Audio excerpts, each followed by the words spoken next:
दोस्तों, हम अपने जीवन में कई बार ऐसी जगह पर बोल जाते हैं जिसके बाद हमें पछतावा होता है कि काश हम उस मौके पर चुप रह जाते तो हमें नुकसान या शर्मिंदगी नहीं झेलनी पड़ती। लेकिन बाद में पछताने से कुछ नहीं होता, क्योंकि मुंह से निकले शब्द वापस नहीं आते। इसीलिए हमें यह जानकारी होनी चाहिए कि किन जगहों पर हमें चुप रहना चाहिए।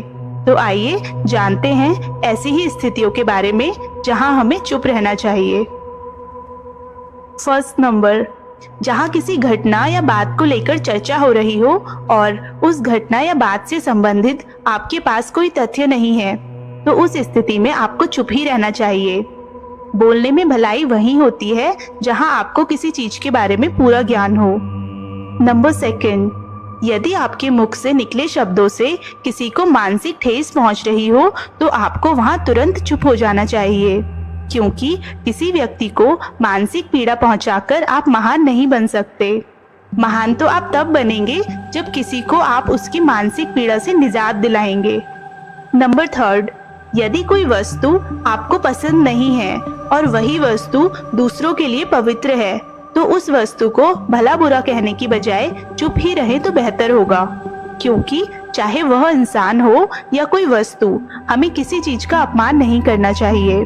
नंबर 4, यदि आप किसी बात या घटना से व्यथित होकर क्रोध में हैं, तो उस समय आपको चुप रहना चाहिए, क्योंकि क्रोध में लिया गया निर्णय या बोली गई बात से बहुत नुकसान हो सकता है।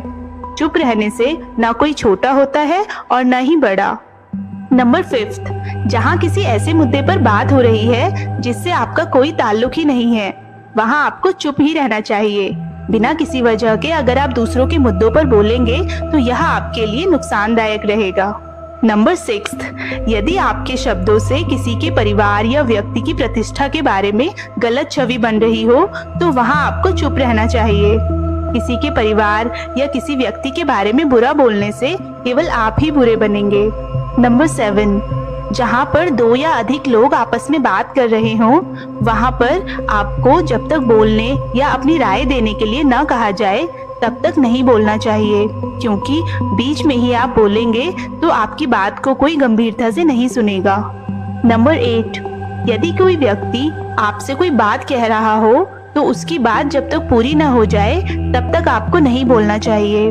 नंबर 9, जब कोई व्यक्ति आपके साथ नहीं है, उस समय पर आपको उस व्यक्ति के संबंध में अपशब्द किसी तीसरे व्यक्ति के सामने नहीं बोलने चाहिए। नंबर 10, जब उम्र में आपसे बड़े लोग आपस में बात कर रहे हो तो उनके बीच में बिल्कुल नहीं बोलना चाहिए।